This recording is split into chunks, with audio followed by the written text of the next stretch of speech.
สวัสดีครับผมแพดดี้จากช่อง Thai Talk with Paddy เวลาคนพูดถึง Digital Nomad สิ่งแรกที่เข้ามาในหัวอาจจะเป็นประเทศไทยดังนั้นในคลิปนี้อยากทราบว่าการใช้ชีวิตเป็น Digital Nomad ในประเทศไทยเป็นยังไงบ้างไปดูกัน One of the most popular destinations for digital nomads is Thailand. Whether it's busy Bangkok, the more chilled vibe of Chiang Mai in northern Thailand, or the island life in places like Phuket or Koh Samui. In fact, a study by the UK-based flexible working solutions provider, the Instant Group, ranked Bangkok as the second best city in the world for digital nomads in 2022. How's life like as a digital nomad in Bangkok? Do you enjoy it? Yeah, it's actually really good. It's very versatile, and I have the option to not just live in Bangkok but anywhere I like. So yeah, it's pretty freeing in that sense. You use like Bangkok as a bit of a base sometimes to travel to other parts of Asia as well then, or? Pretty much, yeah. Bangkok's a great hub for that. And to be honest, it makes sense why it's such a desired location. Besides the obvious affordability reasons, the delicious food scene, friendly locals, abundance of different activities to do, excellent internet speeds, and rich culture make it such an ideal destination for digital nomads. Now, to be honest, I'm not super in with the digital nomad scene in Bangkok, so today I'm on a mission to find out a little bit more. I'll be exploring some co-working spaces and having a chat with some of the workers, as well as chatting with two digital nomads. One, Paul Lee, an American who has lived as a digital nomad here in Bangkok for 3 years, and the other one, my childhood friend, Day Wilson, who has lived all around the world as a digital nomad for the past 4 years, including long periods in both Phuket and Bangkok. So, how is life in Thailand as a digital nomad? Firstly, Day, would you be able to give a quick introduction of yourself, what you do, and how long you've been a digital nomad for? Hello, my name is Day Wilson. I've been a digital nomad since 2020, so coming on my 5-year anniversary. And for my work, I invest in startup companies, mainly software, and help them scale their sales and marketing.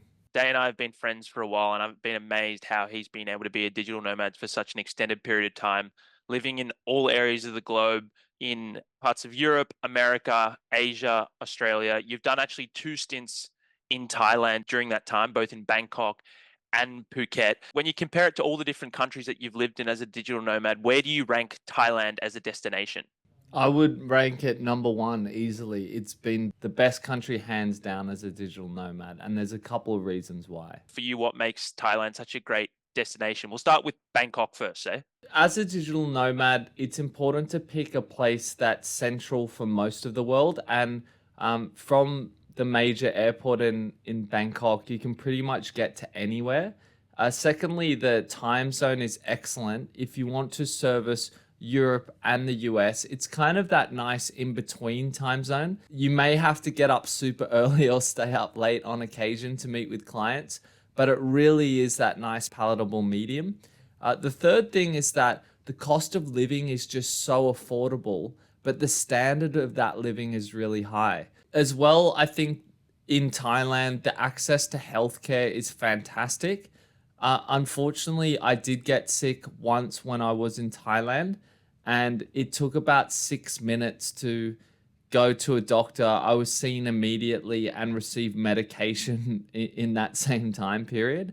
Also, I think that the standard of internet is amazing. At most hotels, it's somewhere between 200 and 500 megs a second. And even back home in Australia, it's rare that I get over 40 or 50 at most of the common co-working spaces. Speaking of co-working spaces, as someone who is pretty unfamiliar with what facilities are on offer here in Bangkok, today I am also exploring 2 co-working and collaboration areas.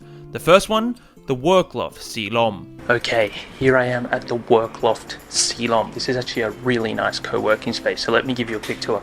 Coming around this way, we have the shared facilities, coffee, you've got your refreshments corner, we've got a public dining table over here. Move along this way, this is where people are working. It's a hot desk scenario. So you have a monthly subscription to the Work Loft Seoul.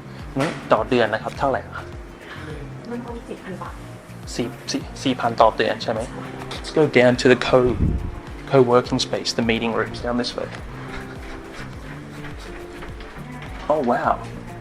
So this place is quite big. You've got a ton of meeting rooms here. A lot of them aren't really being filled here, but there's really good spaces. It just feels like a pretty hip, up-to-date office, to be honest. It's very open plan, there's couches, a nice mix of people here, a lot of young people, to be honest. ตัดเต็มเมื่อไหร่ครับจริงๆตั้งแต่2016นะคะ2016 10 ปีแล้วเนาะเกือบ10 ปีแล้วนะแล้วส่วนใหญ่ที่จะเป็นต่างชาติจะเป็นดิจิทัลโนแมดหรือว่าเขาจะทำงานกับบริษัทไทยที่นี่ เป็นมิสเตอร์มัน digital nomad ส่วนใหญ่เนาะ For the final floor tour here we have the cafe and bar.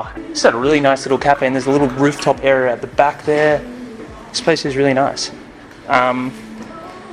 เอาคาปูชิโน่ครับเป็นเย็นนะครับผมหวานปกติ This is a really little beautiful cafe up here and we'll just quickly go out there into the outside space. Wow! And from the top of here you have a pretty nice view of Saladang area, which is always pretty chaotic. Whilst the Work Loft Ceylon was probably a more conventional co-working space, the next stop on this whirlwind tour of shared working spaces was more of what you would describe as a collaboration place, the Paper Plane project in Thong Lo, one of the most modern areas in Bangkok. This building is really, really beautiful, actually, and the view from here is amazing. And today, I was lucky to sit down with two of the workers. Right now, we are at the Paper Plane project in Thong Lo, and we are with one of the marketing team members and one of the operation team members. We have Natalie here, and we have Ern. Yeah, Ern. Nice to meet you both. Nice to meet you. So Natalie is half Thai, half Australian, right? Yes. And so did you grow up in Bangkok? Yes, I grew up in Bangkok, and for my whole life, I was born and raised here in Bangkok. Wow. I'm from Bangkok. I was born here. Nice. And how long has the Paper Plane project been around for? When did it open? Probably around 3 years. Yeah, like 3 or 4 years. 3 or 4 years. Wow. And it's a really cool space. I really like it. What is it about this place that makes it so attractive to people? We build our environments to make people like motivation about and bring their creativity out from their inner self as much as possible. The majority of people here, they're working, but the decorations, the sign point out that we hate our works. Yeah. So it kind of like contrasts. Yes. The environment makes you feel like you're not alone. You're not working alone. Yes. We hate work as you do. Yeah. Very avant-garde. People who use this place, what percent would be foreign? What percent would be Thai, do you think, if you had numbers? I would say 90% are foreigners. Oh, really? Yeah, like all around the world. Yeah. And usually digital nomads? Yeah, mostly. Digital nomads, yeah. Wow. And what are the kind of age ranges here? I would say more than 25. Right. Yes, and some people, they're retired and they even come here to read a book, have a cup of coffee. Yeah, there's several range of ages. Yeah, wow. I really like this place. It's really, really beautiful. I was just filming then. It felt very natural. It felt very welcoming. There's lots of people here and you don't actually need to have a subscription or anything, right? You just come and you just pay for a drink and you can sit down and enjoy the facilities, right? Yes. Yeah. You order the drinks here at the bar and then you come sit wherever you want. Yeah. Wow. Wow. Amazing. Well, thank you for your time. It's really nice and it's really nice to meet both of you. I'm gonna go get a drink. Just up the road from the Paper Plane project is the Commons Thong Lo, a modern shopping complex with many restaurants, cafes and open planned areas. Another very popular place for foreigners working remotely here in Bangkok. And it was here where I met another digital nomad, Paul Lee. My name is Paul Lee, I'm 28 and I am a content creator here in Thailand. And where are you originally from, Paul? I'm Korean American and I was born and raised in Georgia. Okay. Yeah, and then I lived in New York City for a while and then I permanently relocated here to Thailand. Cool. Yeah. Cool. And how long ago did you permanently relocate here to Thailand? 3 years. 3 years. Yeah, I just came here to explore it around just to see how I like it and then I basically fell in love with it and decided to never really leave.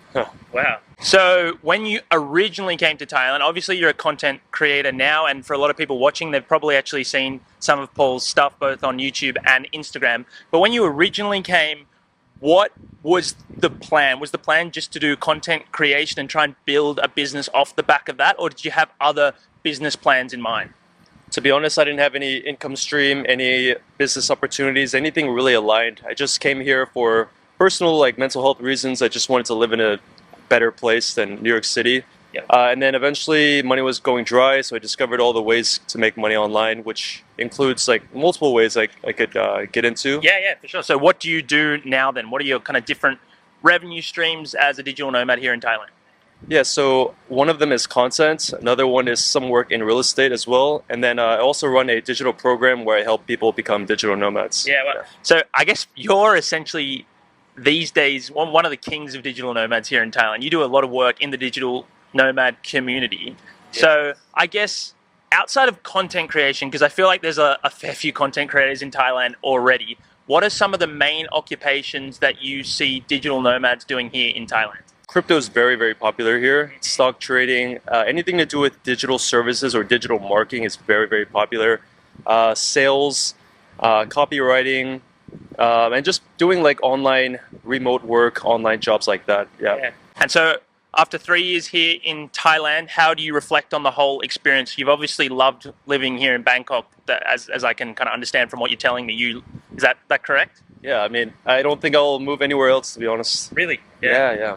Wow. Nowhere else comes close, in my opinion. Wow. Yeah. Wow. That's amazing. The first thing that comes to mind often when you talk about life in Thailand is the price of things, right? Yeah. But let's leave that aside because I feel like that's a pretty obvious point that everyone knows already.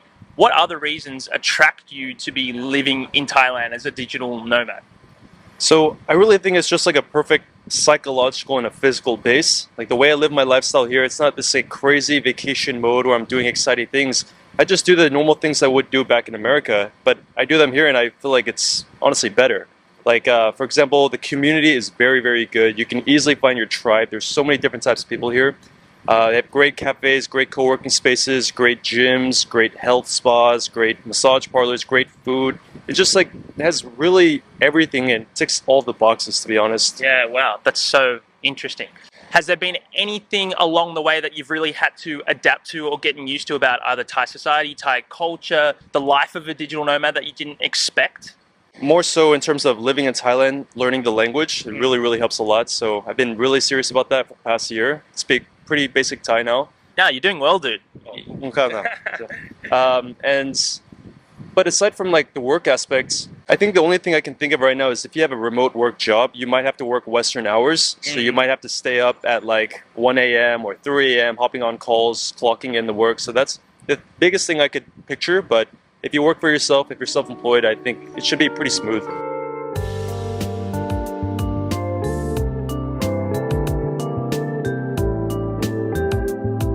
My final question would be just any general tips for someone wanting to move to Thailand as a digital nomad. The first thing I think is don't think about your move as something that needs to be permanent, thinking of a 6 to 12 month plan.